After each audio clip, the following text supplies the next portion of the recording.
Wait, which way is my face? That way? Hello, everyone. Welcome back to Coffee Chats. My name is Lucrezia, And my name is Don.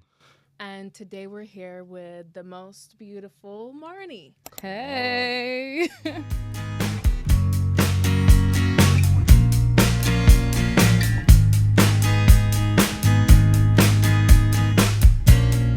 How are you doing today? I'm right, thank you. How are you? I'm very well myself, thank you. Navigating Canary Wharf as well for the week. Running around in circles. Bro, London, this whole geography is so mad and so wild sometimes that you just don't know where you're going. I think It's true. London is has probably 10 different cities in one city. Yes. How you need to navigate it. I always say the areas that they name, I feel like you could join two areas together and just call it one thing. I feel like they've deliberately split one area into 4 parts. It's kind of mad because you're talking about things joining together, but here we have Nottingham and London joining together because I know you from somewhere. Yes, she did. Yes, I do. Yes, I do. And for the people that don't know, me and Marnei actually used to go to the same school. You know, seeing her now, fashion designer, stylist. I'll actually let her say this.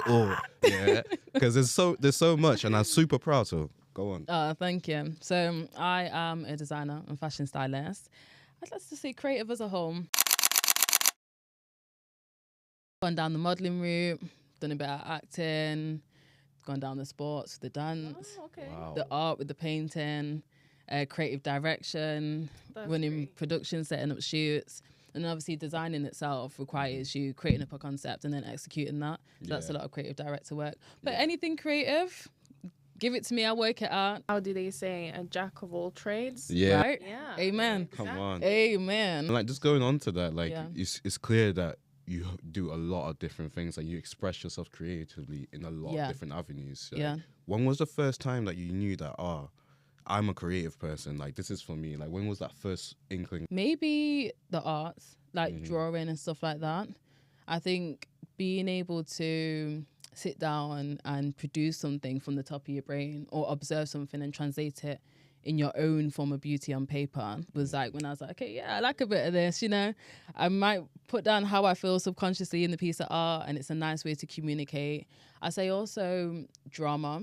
So I did drama back in school. Yeah. I even did it for GCSE. They asked me why, but it was, back in the day when I feel like, oh yeah, you want to do one good subject that you can enjoy. Yeah. And back then we had to do the English baccalaureate. Oh my days, It was man. you had to have one language.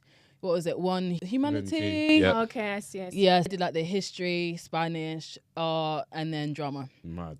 And I did drama specifically because I wanted to explore my confidence. That's very emotionally mature of you in a young age. You know what I mean? To say Yeah. I'm going to do this for my confidence because Yeah. drama is not for the weak. Yeah, it is. Especially when they say, get up there and do improv, and you're like, oh. I don't know. Exactly. So I did the drama and that was great. And then that's just kind of spiraled into so many different things. And then I came across it's funny because normally I don't get sucked into Instagram ads. Okay. But every now and then I will. Right now I'm hooked on this game Bro, because the I'm sucked in algorithm's by now. crazy. It's right. It's crazy. And they'll show you every minute of the day until you finally give in. And I gave in this one time. So it was a cruise ship with a company called Talent Inc. So they're a company in America and they travel to the UK. They was looking for models, actors, singers. I said, let me do it with the modelling. Back then I was always taking photos in school. In my baggies, my bomber jackets, went down that vintage era, that vintage era. And this is a time when it was not easy doing this because, as you can imagine, there was a lot of judgment. Yeah. Back then, Nottingham's a very, very small community, which Amen I to love that. incredibly.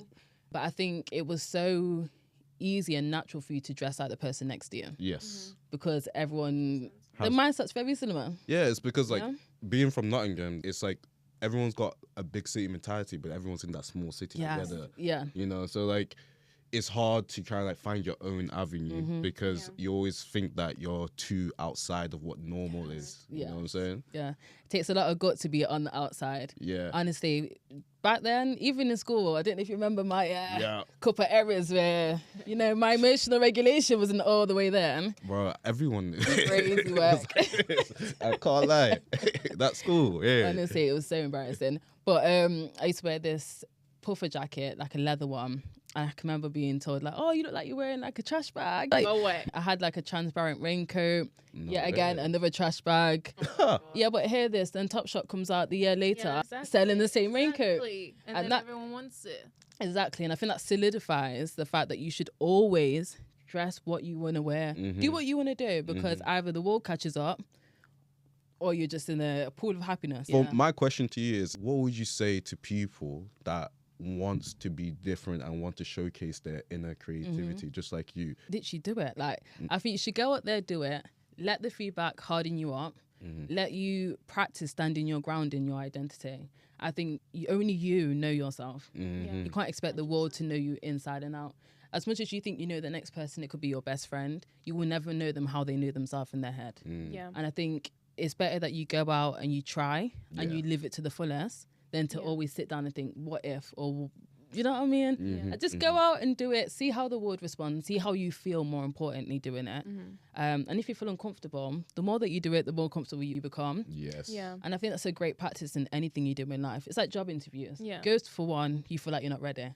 You go for more, you go for more, you go for more. You learn, you get feedback. Yeah. And then eventually you kind of secure that one job that you didn't realize took 10 interviews for you to be in the right position to get that job. So I think is what we talked before as well, before sitting down here. It's about being in your own head. We talked about how important it is to express yourself, like putting on a bright color. And our first thought is like, oh my God, what everybody else will think. But we don't go out in the streets thinking about, oh my God, why are they wearing that? Going back to your time in school, how did your education impact your creativity or where you wanted to be in life? Did you face any challenges, or maybe there were teachers that encouraged you, or the other way around, maybe misdirected you? I think it was a mix of both. One of those bin bag situations in particular, I was actually really upset by. I'm not gonna lie. Who wouldn't? Right? And the thing is, I was on my way to science. Do you know what I mean? I'm just trying to get the education in. Imagine you're just trying to go see science and then bam, Right. get told that. And at the time, it's kind of controversial because as friends, you joke around and stuff like that. Yeah. You know? Yep. And then obviously you start running one joke, the next people jump onto it, and it might be the next people that had that same kind of relationship. I was really upset. I'm not gonna lie, I actually lost my temper.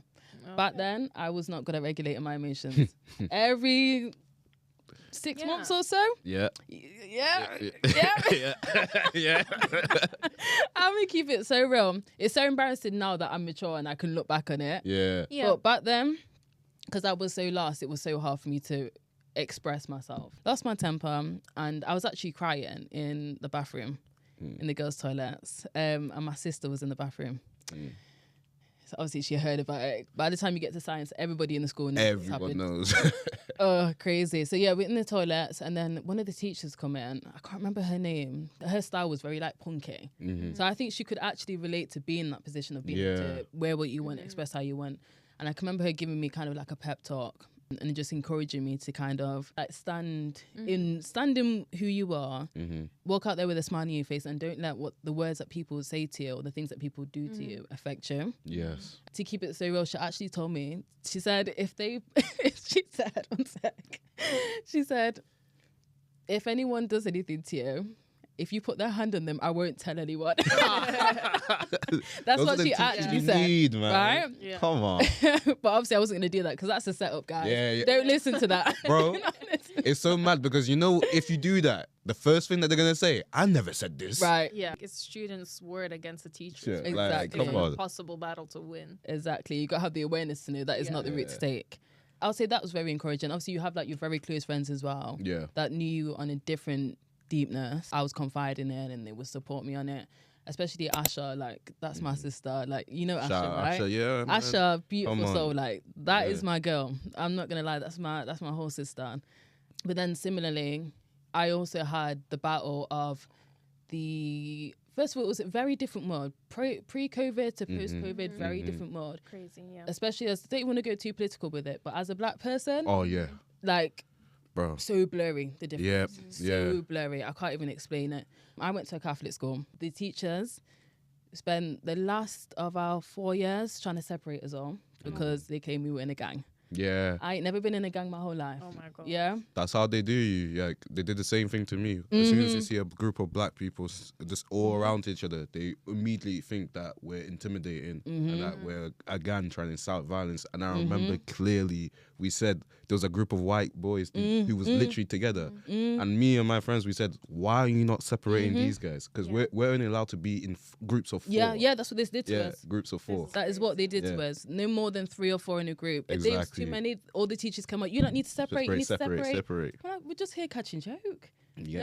Nothing crazy. And I think because within the year, and this is how we know each other, you kind of have like the community of like ones that can culturally relate to one another. Most times, obviously, like, or they put themselves in cultures, but those years connect together. So we had our group. At times, your group would come. Do you know what I mean? This is how we kind of met. So let's imagine you got the year 11s bunched together, and then you got the year 9s bunched together, or the year 10s. Every so often, if those groups are coming together, it's almost like they thought there was this kind of plan or some kind of strategy. Like, you guys are spreading this. I didn't even know. It was wild. Being told that I'm in a gang, like living through the stereotypes of rude and angry. I can remember even being told I bullied someone, and I never knew the girl. And then the worst thing is, so it was on a parents' evening, coming a bit off topic, but it was on a parents' evening. My mum's come in. The teacher stops and she goes to talk to my mum. She goes, "Oh yeah, Marnie's been bullying this girl."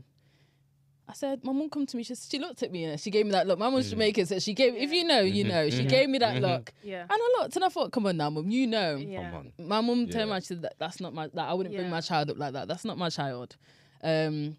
So then she calls me a different name. The teacher calls me a different name. She got me mixed up with another student, right? You know, my mum wasn't too happy because how can you come any mum wouldn't be too happy. Like, this is man. crazy. And the thing is with that school, I had an issue with that school with a certain teacher. I'm not going to name the teacher in case he comes after me. It was the same type of situation where something happened in the changing room and they thought it was me. So then they put me in isolation for about 4 or 5 days.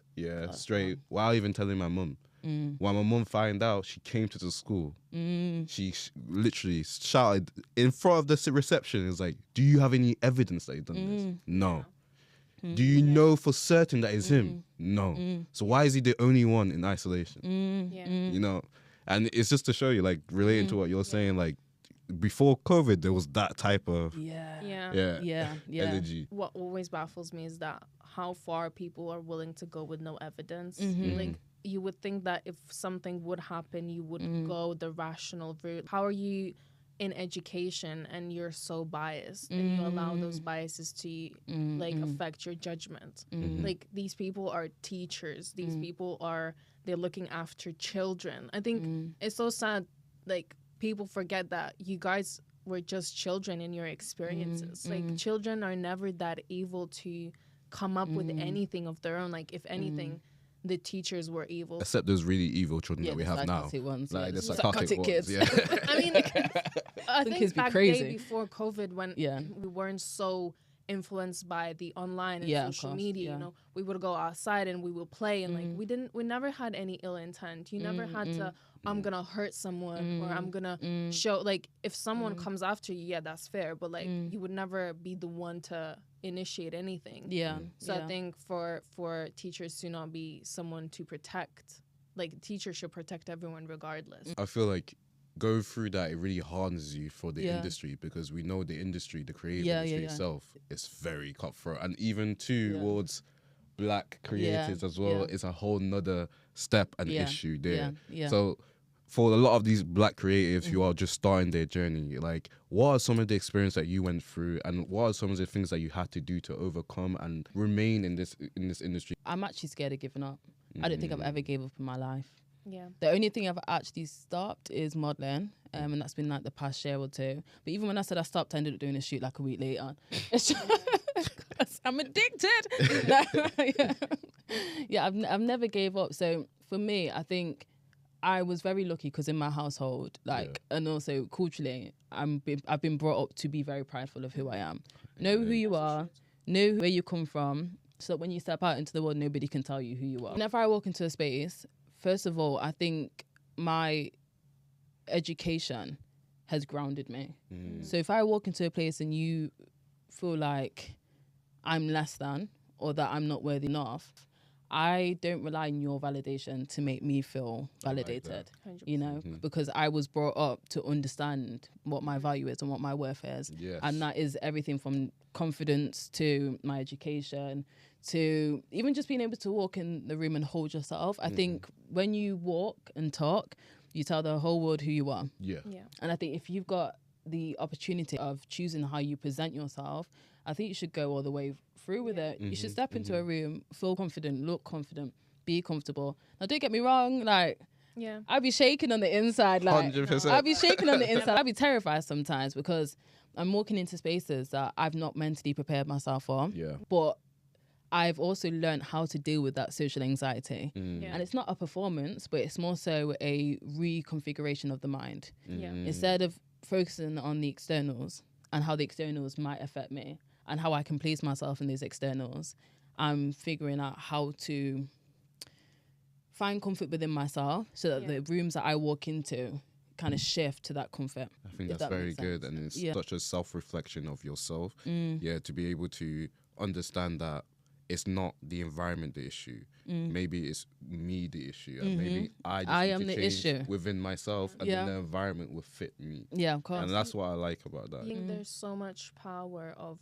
teaching other people how to perceive you. Not even teaching, but I think other people will perceive you how you let them perceive you. Exactly. If you come into the room and you're confident and you told yourself that you deserve to be there, no one else can tell you otherwise. And people will, like, I think we as a species, we're very intuitive, and you will trust someone. Like, if someone comes in like confident in themselves, I have no reason to doubt that. Like, sometimes it's good to remember that other people don't form of opinions of you. You let other people form opinions of you. Yeah. You hand them the ingredients and they make the meal. Yeah. So if you give them confidence and trust and respect and love, they're gonna see you as that. Do you know what I mean? But if you come in and you're like, everyone's gonna be like, oh gosh, like, is that person okay? Like, and then they're gonna be a bit apprehensive because you're apprehensive within yourself. You sitting here with like a beautiful outfit on. Yeah. Would you say that your work in terms of fashion designer, like your collections, your clothes, is like an extension of your ethos and who you are as a person? Oh yeah, for sure. To be honest, clothing has been, it sounds so crazy, but clothing's always been very important to me. Presentation has literally been my lifestyle. Like, I will get up and I'll go to the corner shop or the convenience store and I'm dressed head to toe. The convenience store is 2 minutes away walking, but I'm gonna make sure that those 2 minutes I'm strutting, I'm dressed head to toe. Do you know what I mean? Because who knows? See the drip easy. Somebody might pull up, oh, you know, we need you for a job. And I think you should always come ready. Okay. Always come ready. You never know what happens in this world, and things just align in just beautiful ways. And I think it's like, for example, I tell people, if I'm going to go on a set or if I'm going to come to a shoot as a stylist, I need to be, first of all, comfortable, but I need to portray myself in the way that I'd like to be. That will reflect on my work, because I can't expect somebody else to trust that I can style them if I'm lacking that love and trust in myself. Just to follow up on that, can you walk us through the whole creative process? We briefly talked about it off camera, but I think it would be interesting to know, hearing your backstory, how you come up with your designs. Yeah, our designs run on juxtaposition. So it's always the internal versus the external. A lot of psychological and emotional storytelling goes into my work, and real life journalism. So I speak to people. I'm very connected spiritually with who I am, and very sensitive to the world as well. Like, the way that the world shifts, I feel every single inch. Every inch and cranny I feel. It's such a weird thing. So it's almost like I have this inkling to follow that.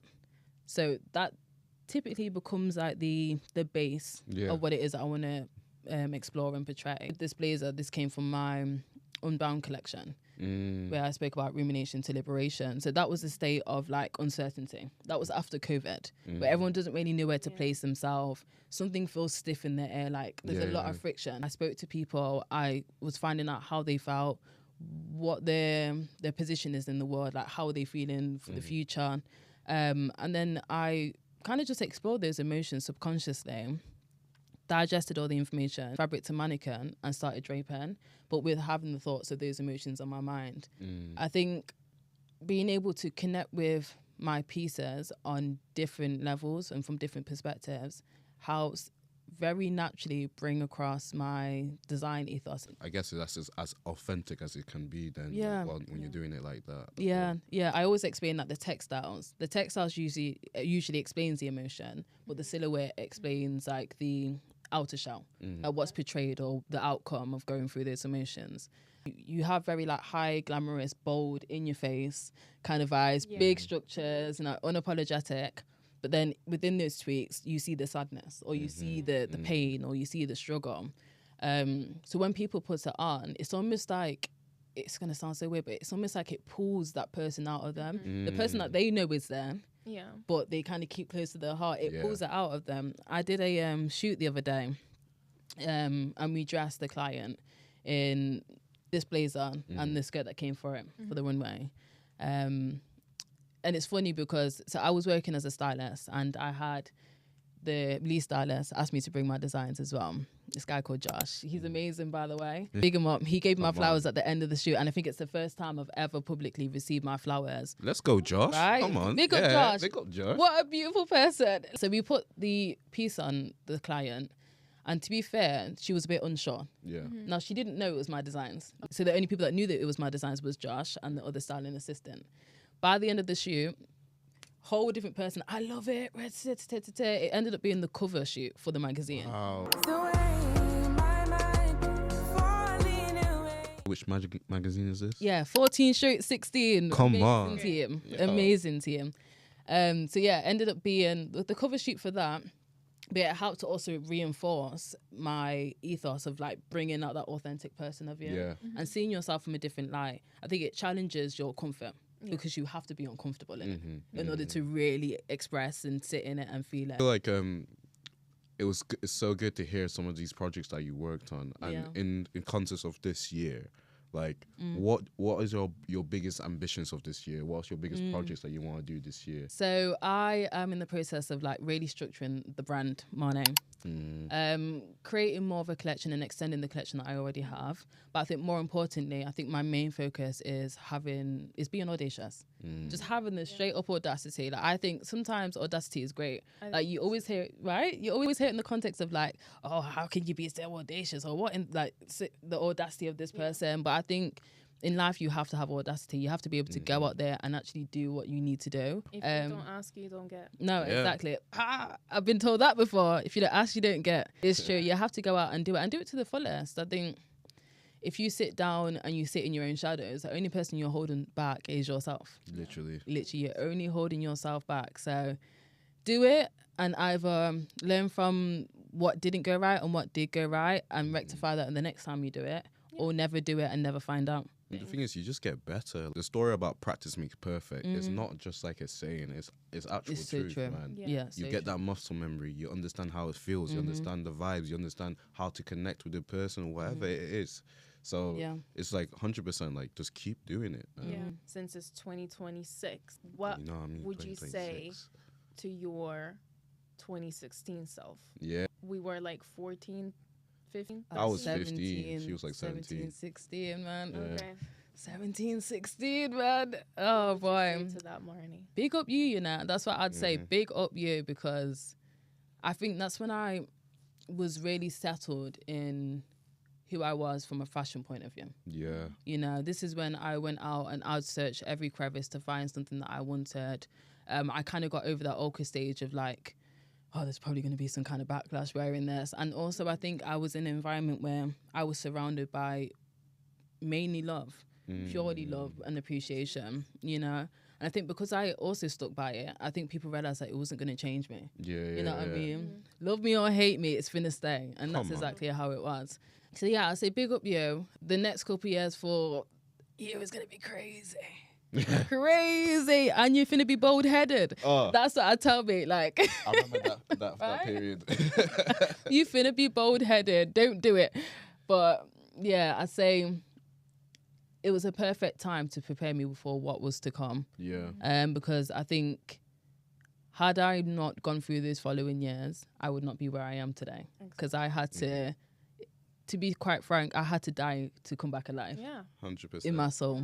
And what I always say, which is like one of my favorite sayings, is that God never gives you something you can't handle. Mm-hmm. You know? So everything that is given to you, you need to remember that it's only for you. It means that it's only you that can accomplish and get over. I like the fact that you mentioned God, because it's funny. I actually remember the very pivotal moment where I went harder with the fashion thing. And it was shortly after shaving my hair. And I remember looking up, so I used to have like this clothes rack. I used to have like my shoes hung from the top, my coats. It was like an open one. And this is like deep in depression periods. And I remember looking up and I remember praying, you know, highly depressed, praying for some kind of outcome, some kind of trust. And it was shortly after then that I decided to do the design course and go out and ask to assist on a visual EP with styling. And that was the first time I ever styled. Like, it was literally in the matter of seconds from doing that prayer to working on those things. It literally got me here. I don't think I ever would have even tried had I not sat down and had that moment of like, Lord, help me. I need the help. Yeah, man. Balling and them things there. We're little ants on this planet, in this universe. I think there's so many things that could happen. We just need to believe. But honestly, Marnei, like having you here today, even just seeing your creativity right on you right now and hearing all the key advice that you have brought to us today, it's just so refreshing and it's a whole different perspective. Yeah, and I love the fact that she's from Nottingham as well. You Big know, up Nottingham. big up Notts. Yeah, because we're here so many and we're doing it. Millions. You know what I mean? We're doing it. Come on. Nottingham, I take it everywhere I go. I say Nottingham has so much talent. There's so much talent in Nottingham. Easily I so. believe it. So much talent, but there's nowhere to place it. Mm-hmm. And unless you go out and you graft and shadow and assist and leave the city to get, there's no way of knowing how. There's no way of knowing how. It's like, I feel for my Nottingham people because there's 100%. so much there, and because of the environment, it really does build you for who you are. I believe that. Yes. Yeah. I can see that. Yeah. In both of your guys' as like characters. Yeah. I just feel like our generation from Notts are just different, to be fair. You know, like the way the way we think and we move is a bit different, man. It is. It is. I can't lie. I think we could talk and talk and talk. So also let us know if you want a part 2. You know what I'm saying? Yes, I could chat for Marnei. days. Yeah. Bro, Yeah. And it if was not, then feel free to follow me on my personal Instagram, Marnei, that's Marneii, or my brand page, which is marnei.studio. So that's marnei.studio. And by the way, let's big up the 2 assistants here, Amen, interns yes. that came along. It's an Yeah. amazing team. Amazing Crazy. team. Don't want to Yeah, go man. on for too long now, yeah, because I know we got to go. But So I had them both reach out to me because they wanted to intern. Now, this was the first time, and this is why I'm very grateful for you guys. It's the first time that I've been able to sit down and reflect on my journey. Look at me crying. Because, do you know what it is? I think when you work, you don't always realize the impact, or you don't even realize the journey or the distance. Yeah. But knowing that there was someone out there that wanted to, first of all, learn, but then also learn from me, that was very interesting, and I'm very grateful. And they've been beautiful, like so smooth, late nights, early mornings. They're there after work when I finish work and we jump on the Zoom call. Like, yeah, Sarah, Maria, and Sophia, big up. Big up, big up. Yeah, there isn't a better feeling to have someone recognize your work. Yeah. With that, we're gonna wrap it up, and see you guys on the next one. Yeah. Thank you for having me. Check 1, 2. Kaiyen. Right? Should we do an acapella, guys? Should we do an acapella? No? Marnei, please. Don't look good, Marnei. Look good. Yeah, I'll take the glasses off there. You look a bit like Stevie Wonder.